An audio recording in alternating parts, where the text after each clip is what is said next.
Merchants chamber of Uttar Pradesh के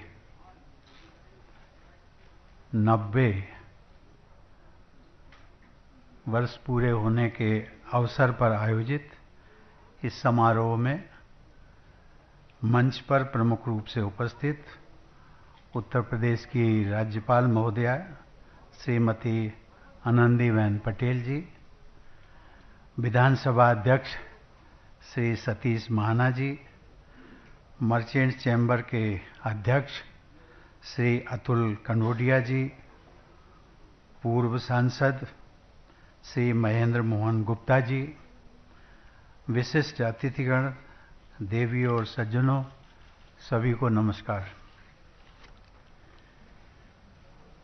merchants chamber of Uttar Pradesh के 90 वर्ष पूर्ण होने के अवसर पर इस संस्था से जुड़े आप सभी लोगों को मेरी हार्दिक बधाई और शुभकामनाएं।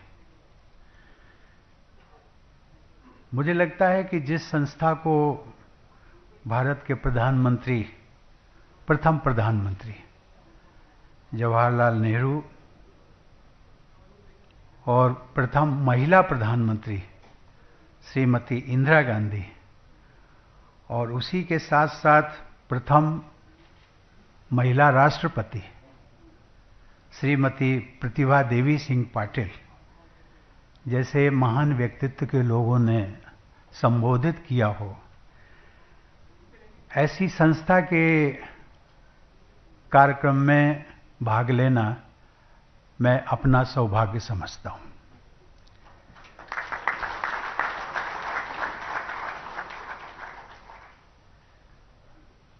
कुछ ही दिन पूर्व, लगभग 10 दिन पहले, प्रतिभा देवी सिंह पाटिल जी का नाम आया, इसलिए मैं वो एक संस्मरण आपके साथ साझा करना चाहूँगा। मैं पिछले जब से राष्ट्रपति बना कम से कम 4 या 5 बार वो पूना में रहती हैं, मेरा वहाँ जाना हुआ, वो मुझे मिली, उनके साथ चाय पान किया। पिछले पौने 5 वर्षों में इतनी बार उनसे फोन पे बात हुई, इतनी बार मिली, कभी भी मुझे किसी काम के लिए नहीं कहा। और अभी 1 महीने पहले उन्होंने एक ऐसा काम बताया, एक कार्यक्रम में भाग लेना था। बहुत प्रसिद्ध मंदिर है वहां पर, गणेश मंदिर, दत्तात्रेय भगवान के नाम से।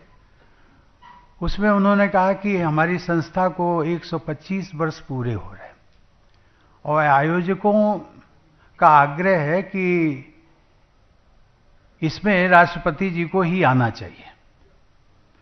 तो उनका फोन आया और पत्र भी आया, उन्होंने कहा कि मैं आपसे अनुरोध करती हूं। तो मैंने उनको कहा कि मैडम, आप समझती हैं, आप राष्ट्रपति रह चुकी हैं, आप जानती हैं कि 4.5 साल के बाद राष्ट्रपति की क्या स्थिति होती है। मानसिक रूप से नहीं, लेकिन काम की दृष्टि से। काम को समेटने के लिए हमें 6 महीने चाहिए और जो हमारे प्रोग्राम लगे हैं उसमें बहुत मुझे मुश्किल हो रही है। लेकिन आज आपने मुझे धर्म संकट में डाल दिया है कि आप मेरी पूर्ववर्ती प्रेडिसेसर हैं और आपने अभी तक कोई मुझे काम नहीं कहा। आज पहली बार आप कह रही हैं, तो मैं धर्म संकट में हूं, मैं आपको मना नहीं कर सकता और मैं आऊंगा। मैं गया, नाम इसमें आया इसलिए मुझे, लेकिन मैं ऐसी विभूतियों का आप सबको सानिध्य मिला, इसकी मुझे बड़ी प्रसन्नता है। कानपुर का होने के नाते स्वाभाविक है, वो बहुत सारी चीज़ों को मैं देखता हूं तो प्रसन्नता भी होती है, कभी कभी लगता भी है कुछ सुधार भी होना चाहिए। पिछले 90 वर्षों से merchants chamber of Uttar Pradesh उद्योग, व्यापार और वाणिज्य की प्रतिनिधि सभा के रूप में राज्य में औद्योगिकीकरण, व्यापार और उद्यमशीलता को बढ़ावा देता है। ये सच है कि आपकी गौरवशाली संस्था के ये गौरवशाली वर्ष 90 वर्ष बीत चुके। 100 वर्ष पूरे होने में केवल 10 वर्ष बाकी है।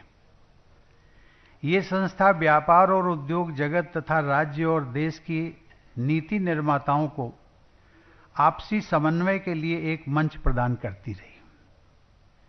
इस संस्था द्वारा समय समय पर विभिन्न मुद्दों पर भारत सरकार और उत्तर प्रदेश की राज्य सरकार को दिए गए सुझाव नीति निर्धारण में अत्यंत सहायक सिद्ध होते रहे। मैं उत्तर प्रदेश के आर्थिक विकास में योगदान देने के लिए merchant chamber of Uttar Pradesh के सभी वर्तमान और पूर्व पदाधिकारियों की सराहना करता हूं। और सचमुच में अगर देखा जाए, किसी समय कानपुर पूरे उत्तर प्रदेश की औद्योगिक नगरी कहलाता था, थी भी। यहां पर पूरे उत्तर प्रदेश को यदि आप सामने रखें तो कानपुर का नाम पहले आता था। आज वो स्थिति नहीं है, लेकिन पुनः मुझे लगता है कि शायद ये जिम्मेदारी अब आपकी संस्था पर ज्यादा आ गई है। उसको आपको रिस्टोर करने में क्या चाहिए, और मुझे लगता है कि जो पदाधिकारी हैं, सक्षम पदाधिकारी हैं आप सब लोग, वो जो स्वर्णिम इतिहास था कानपुर का औद्योगिक नगरी होने का, यदि उसको वापस आप ला सकें तो ये कानपुर के लिए शायद इतना ऐतिहासिक नहीं होगा जितना कि पूरे उत्तर प्रदेश के लिए होगा।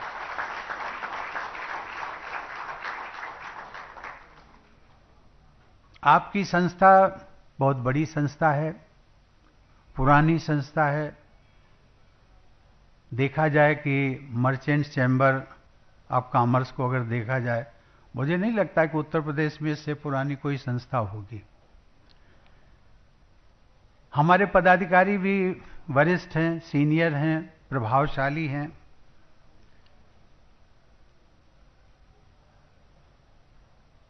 यहाँ की इसको मैं लाइटर मोड में ले रहा हूं, बहुत सीरियसली मत लेना। हमारी जो कुर्सियां रखी हैं वो भी बहुत भारी हैं।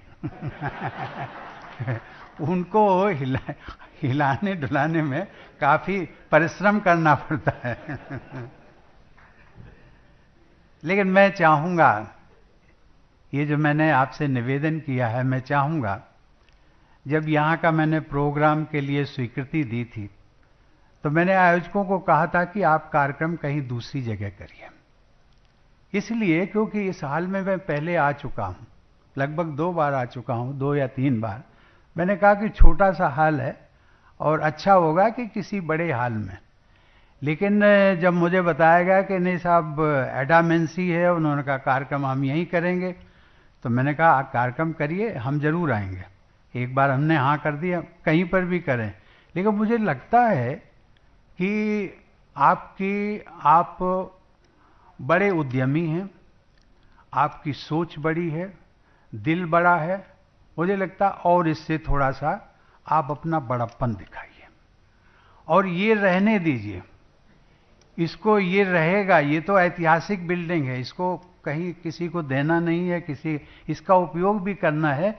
लेकिन इससे एक बड़ा भवन, ऑडिटोरियम आपकी संस्था का बने तो मुझे लगता है कि बहुत खुशी की बात होगी। जितने भी उद्यमी इससे जुड़े हुए हैं, बहुत सारे लोगों को मैं व्यक्तिगत रूप से जानता हूं, मैंने देखा है कि उनकी जो कोठियां हैं वो इससे बड़ी बड़ी हैं। लेकिन मेरा अभिप्राय इंप्रूवमेंट की दृष्टि से है, इसको आप अन्यथा ना लें। एक मैं और ऑब्जर्वेशन में शेयर करना चाहूंगा अध्यक्ष जी।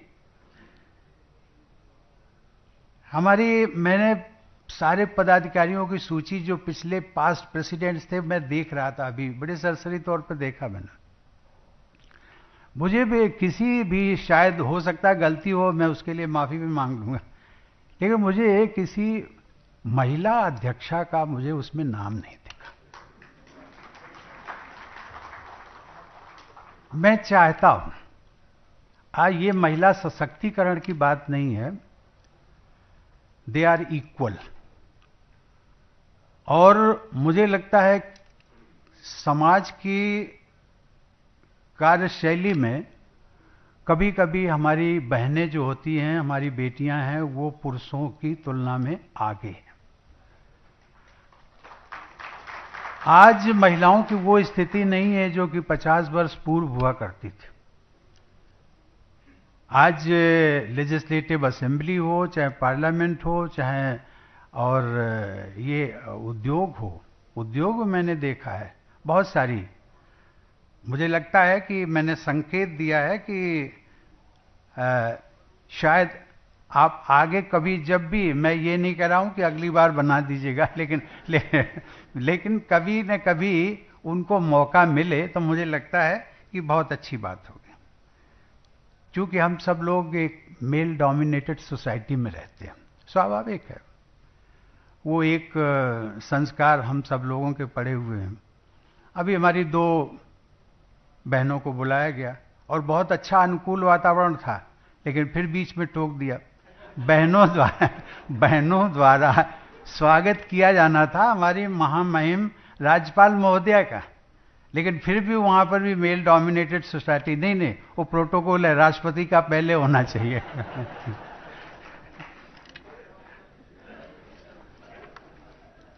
देवी और सज्जनों, गंगा के किनारे स्थित होने के कारण कानपुर प्राचीन काल से ही उद्योग व्यापार का प्रमुख केंद्र रहा है।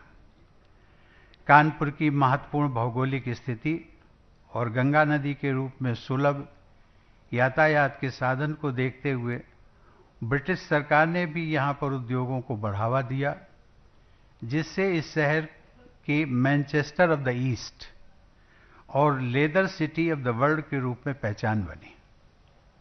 लेकिन यही औद्योगिक विकास कानपुर और गंगा के प्रदूषण का प्रमुख कारण भी बना।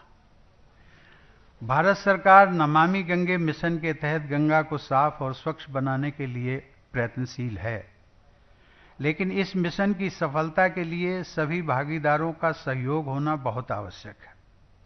यहाँ के उद्योग और व्यापार जगत से ये अपेक्षा की जाती है कि वे प्रदूषण की समस्या को मिटाने में सहयोग करते हुए कानपुर और गंगा को स्वच्छ बनाने में अपना योगदान देंगे।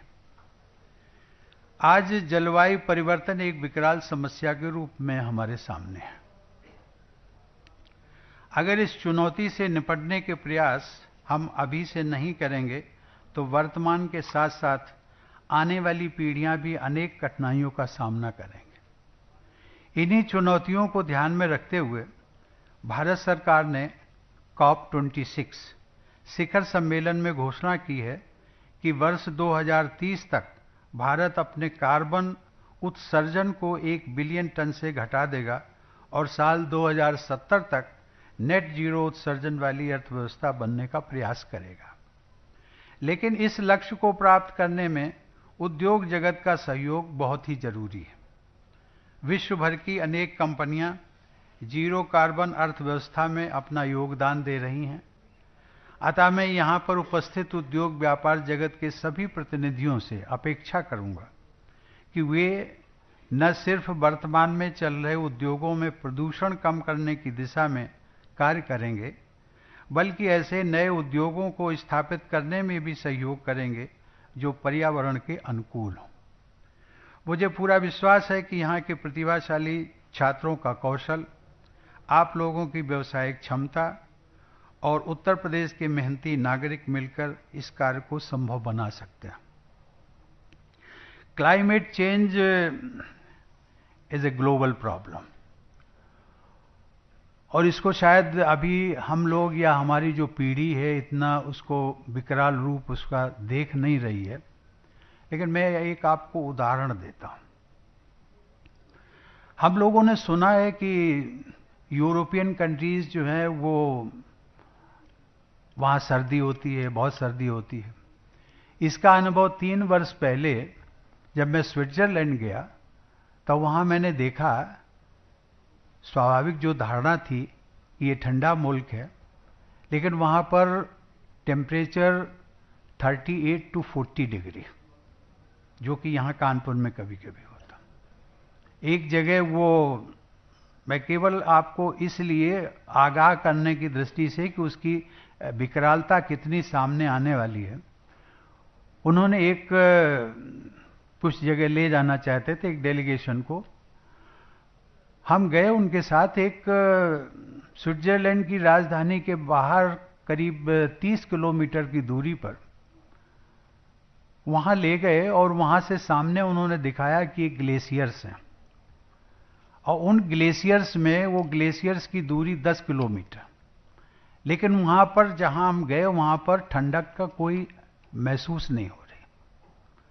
उनको हमने कहा कि इससे तो हमारा इंडिया अच्छा है, वहां हमारी बर्फबारी अगर शिमला में होती है तो उसकी नेक्स्ट 6 घंटे बाद या 8 घंटे बाद उसकी जो असर होता है वो आपको दिल्ली में दिखता है और कानपुर में भी 12 घंटे या 14 घंटे बाद दिखाई पड़ता है। लेकिन यहां ग्लेशियर सामने है लेकिन उसकी ठंडक नहीं महसूस हो रही। तो उन्होंने कहा यही सही मायने में यही क्लाइमेट चेंज है। अभी लगभग मान करके चलिए 50 साल या 100 साल जो अभी हम जिसको बर्फ कहते हैं, आइस कहते हैं, उसकी ठंडक की जो तासीर है वो कम हो जाएगी। ये सिचुएशन एक आने वाली है और इसके लिए जरूरी क्या है? आज जरूरी ये है कि हम पर्यावरण के साथ जितना चल सकें, जितना हम प्रकृति के साथ चल सकें। अभी हम डिपेंडेंट होते जा रहे हैं मैकेनिकल सिस्टम पर, एयर कंडीशंस पर, जो कि बिल्कुल प्राकृतिक चीजों से विपरीत है, उन पर हम निर्भर होते जा रहे हैं और उसके कारण हमारा जो फिजिकल कंडीशंस है, फिजिकल हेल्थ है, वो भी हमारी डिटेरियोरेट होती जा रही। ये कहीं न कहीं इन विषयों पर भी मैं चाहूंगा कि जो हमारा बौद्धिक वर्ग है वो इस पर भी ध्यान दे और इस पर चर्चाएं होनी चाहिए, इसके आगाह करना चाहिए लोगों को आगे इससे क्या नुकसान क्या होने वाले। देवियों और सज्जनों, उत्तर प्रदेश प्राचीन काल से ही उद्योग और व्यापार का प्रमुख केंद्र रहा। यहाँ के घरेलू, लघु और कुटीर उद्योग अपने उत्पादों के लिए विश्व प्रसिद्ध हैं। चाहे वे लखनऊ का चिकन हो या वाराणसी का सिल्क, मुरादाबाद का पीतल हो या भदोही का कारपेट, अपने गुणवत्ता और कारीगरी के लिए दुनिया भर में जाने जाते हैं। इस राज्य का प्रत्येक क्षेत्र किसी न किसी विशेष उत्पाद के लिए जाना जाता है।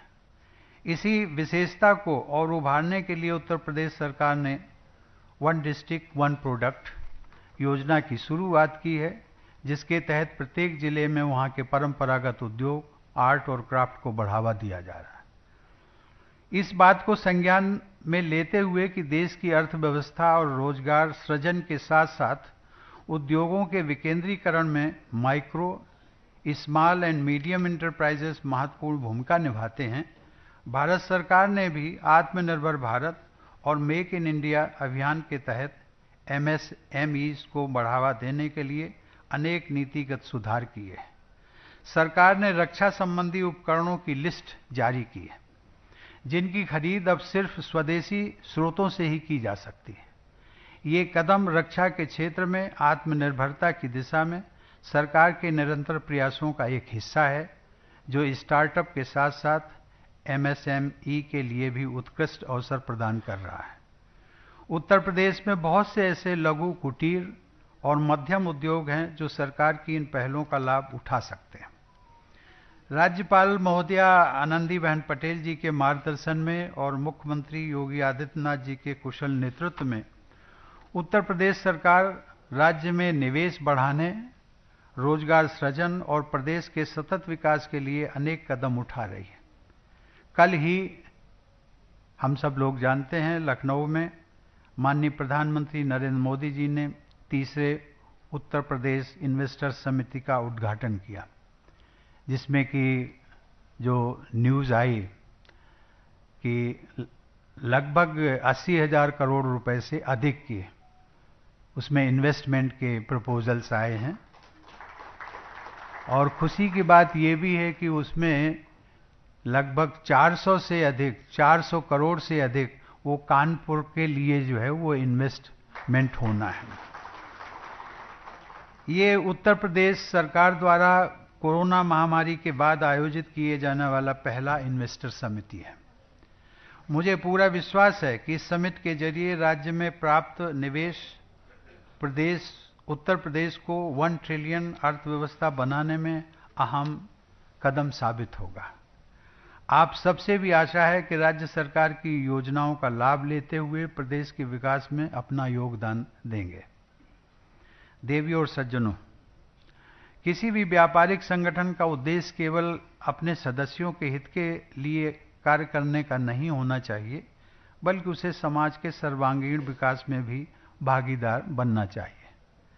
मुझे ये जानकर प्रसन्नता हो रही है कि merchants chamber of Uttar Pradesh महिला सशक्तिकरण और स्टार्टअप को बढ़ावा देने के लिए विशेष कार्य कर रहा है।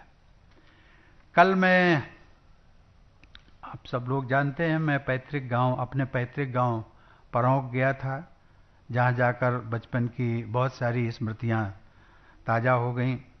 कानपुर भी आता हूं तो यहाँ पर भी बहुत सारी स्मृतियां ताज़ा हो जाती हैं, चाहे वो बीएनएसडी की हो, चाहे डीएवी की हो।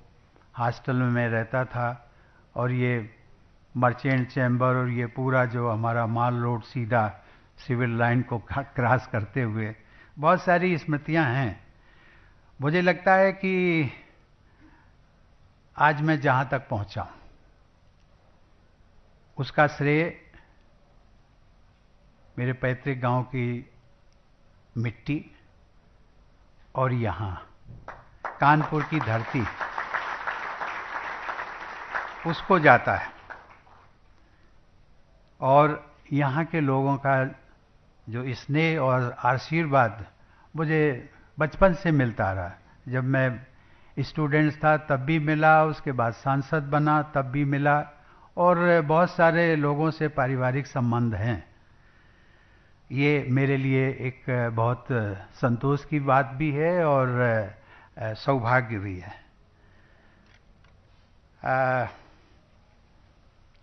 आप सब जानते हैं, गांववासी एक हमने अपना जो पुश्तैनी निवास था उसका जीर्णोद्धार करा करके ग्रामवासियों को उपयोग के लिए समर्पित कर दिया था।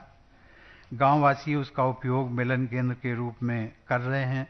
कल जब मैंने देखा प्रधानमंत्री जी के साथ, मुझे भी संतोष हुआ। मुझे लगता है कि जिस कानपुर की धरती के आशीर्वाद ने मुझे यहाँ तक पहुँचाया, उसके लिए मैं आज और आने वाले कल जो कुछ भी मैं कर सकूं वो कम होगा। इस संदर्भ में मुझे कुछ ऐसे गांवों का भी स्मरण आता है दूसरे प्रदेशों के, जहां पर मेरा जाना हुआ था। वहां से निकले हुए कुछ प्रबुद्ध नागरिकों ने अपनी संवेदनशीलता और कर्मठता का परिचय देते हुए उन गांवों का कायाकल्प कर दिया, उन गांवों को आदर्श गांव बना दिया। मैं यहां इस बात का उल्लेख इसलिए कर रहा हूं कि आप सब लोग जो यहां बैठे हुए हैं, आपका भी संबंध किसी न किसी गांव से जरूर होगा। या तो आपका पैतृक गांव होगा, या फिर कहीं न कहीं किसी न रिश्ते से जुड़ा होगा। आप सब लोग सुविधा संपन्न भी हैं, अतः विकास यात्रा में जो लोग आपसे पीछे रह गए उनके लिए कुछ करने की हम सबकी जिम्मेदारी बनती है। मैं आप लोगों से भी उम्मीद करूंगा कि आप लोग गांव में जाएंगे और उनके सामाजिक और आर्थिक विकास में अपना योगदान देंगे। हो सके तो आप लोग व्यक्तिगत रूप से या समूह बनाकर एक गांव अथवा कुछ अलग गांव को अडॉप्ट करें और उनके सर्वांगीण विकास में अपना योगदान दें। जब हम कहते हैं कि ये कंसेप्ट जो है वो एक है, we have to give back to the society, whatever we are, wherever we are due to the contribution of the society at large. मत भूलिए, उद्योगपति हैं, उद्यमी हैं, बहुत अच्छी बात है। कभी कभी मैं आप अधिकारियों को जो मुझे कॉल ऑन करते हैं, मैं उनको भी कहता हूं कि कभी भी मत भूलना, you have to give back to the society wherever you are. और जब मैं उनको कहता हूं कि कभी कभी वो कुछ लोग पूछ देते हैं कि आप क्यों कहते हैं कि मेरे लिए, मेरे तो, मैं पढ़ाई लिखाई मुझे की, यहाँ तक पहुँचा तो मेरे इसमें माता पिता का योगदान है, मेरे रिश्तेदारों का योगदान है, मेरे टीचर्स का योगदान है, समाज का योगदान नहीं है, समाज एट लार्ज। तो मैं उनको याद दिलाता हूँ कि आप मुझे एक बात बता दीजिएगा, you have now become an, एक एग्जाम्पल देता हूँ, you have now become an officer of elite class, may be IAS, IPS या किसी उच्च अधिकारी। आप जहाँ रहते थे वहाँ से आपको दिल्ली जाना पड़ा, दिल्ली स्टेशन पर उतरना पड़ा, स्टेशन से आपको वहाँ कोई रिश्तेदार था, आपको गाड़ी लेने आई थी, कहते नहीं। मैंने कैसे गए? टैक्सी से। मैंने कहा यदि टैक्सी वाला मना कर देता तो आपका इंटरव्यू छूट सकता था? हाँ छूट सकता था। तो मैंने कहा आप उसके, आपने नहीं, उसको हमने पेमेंट किया है, भूल जाइए, आपने जो उसकी सेवाओं का उपयोग किया है इसलिए पेमेंट किया है। लेकिन अगर वो भी फ्री है, वो भी कह सकता था कि नहीं साहब मैं नहीं जाऊंगा, और सभी टैक्सी स्टैंड वाले अगर मना कर देते, do you think would you have been able to appear for your interview? कहते नहीं। तो मैंने कहा उनके कंट्रीब्यूशन को आप क्यों नहीं रिमेंबर करते हो? उन टैक्सी वालों के कंट्रीब्यूशन को आप क्यों नहीं रिमेंबर करते हो कि उन्होंने भी आपको IAS बनने में कहीं न कहीं जो है आपको मदद दी है।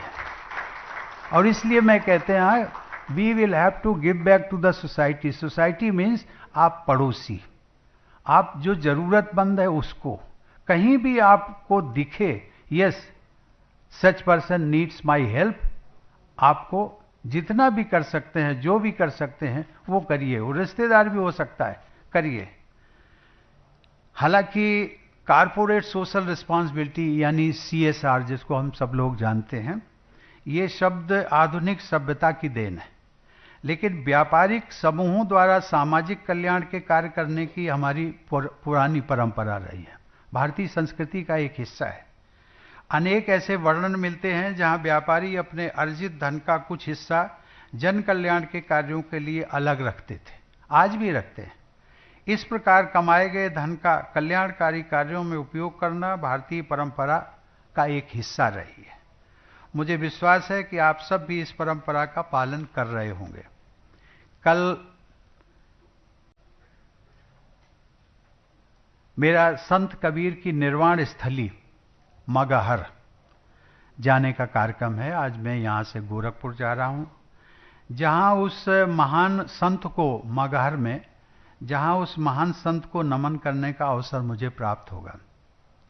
मैं आप लोगों के बीच कबीर अमृत वाणी से एक दोहे का उल्लेख करना चाहूंगा। उसमें कहा है कि धन रहे ना जोबन रहे, जोबन मीन्स यौवन, युवावस्था, रहे ना गाम ना ठाम, कबीर जग में जस रहे, कर दे किसी का काम।